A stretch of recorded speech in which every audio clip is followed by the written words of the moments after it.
I'd like to introduce Professor Dan Ben David, the director of the center in Jerusalem, who has some words of greetings.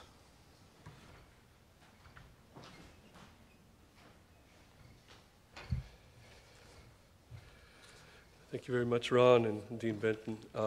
It's a pleasure to be here, and it's an honor, in fact, to do this collaborative effort with you here at NYU. A few words about who we are, the Taub Center for Social Policy Studies in Israel, which is based in Jerusalem.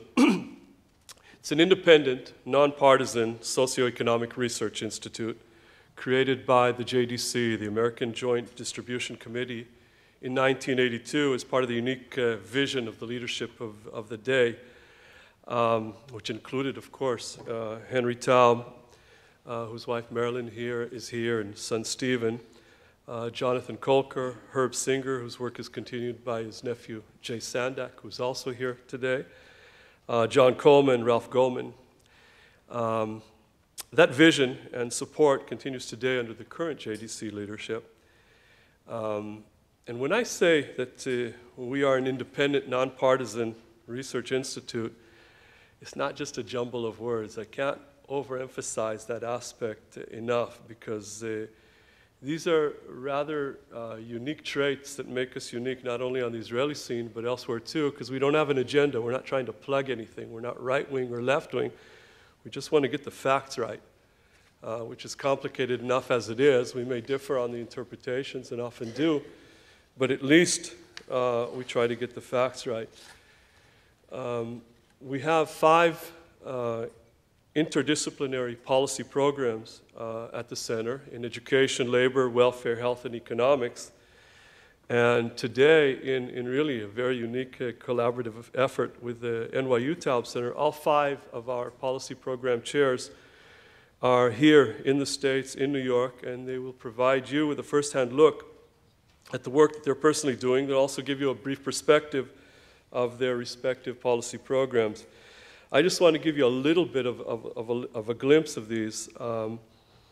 The policy program chairs and myself, we're all on the senior faculties of 3 of Israel's major research universities, Hebrew University, Tel-Aviv University, and Ben-Gurion University, while additional policy program fellows basically come from the country's other research universities. The fact that 3 of us, or 3 of the policy program chairs, are economists and 2 are sociologists underscores another unique aspect of the Taub Center, its interdisciplinary approach.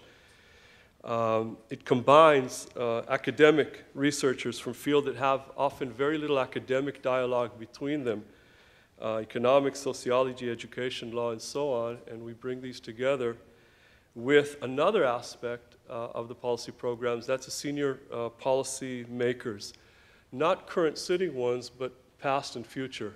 For example, in the economics policy program, the person who headed the finance ministry in Israel until recently, Chaim Shani, when he left that position, he joined the economics policy program. His predecessor, Yaron Ariav, joined before. In education, same story, and health, and so on. So we're basically combining some of the top academic researchers with some of the leading policymakers in Israel to try and get a better sense of the picture, the entire picture. In addition, we have an international advisory council comprising 15 of the world's top academic researchers, including 5 Nobel laureates. We're involving them and other leading researchers from abroad in our annual Singer series of lectures that we began this past year. This past year was in education. This coming one will be on inequality. But the goal is to carry out cutting-edge research on some of the nature, source, scope, and resolution of some of the most severe problems that Israel is facing. We're going to talk about them here today. We bring this empirical evidence and appraisals of policy options before the top decision makers in Israel, up to the ministerial level, and try to show them before they go ahead with the policies where things are.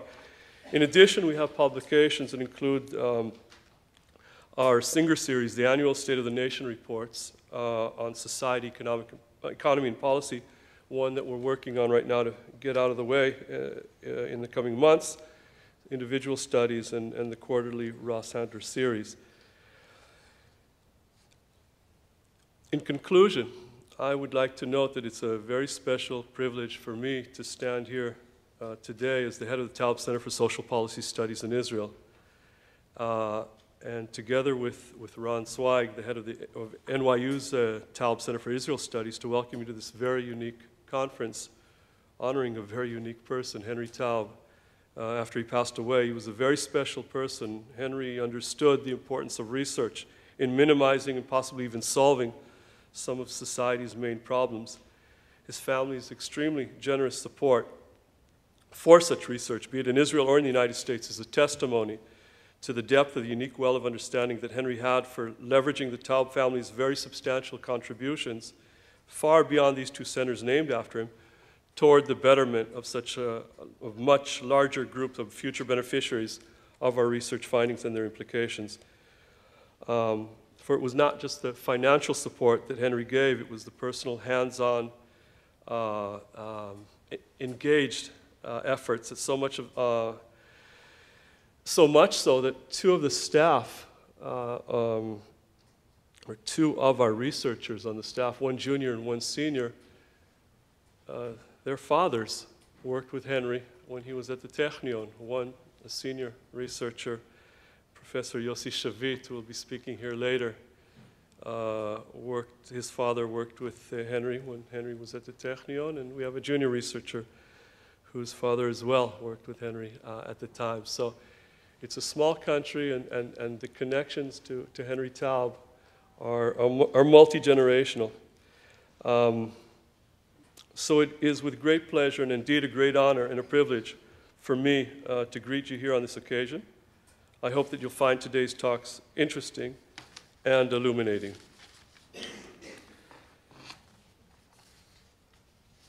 Thanks. All right. So without further ado,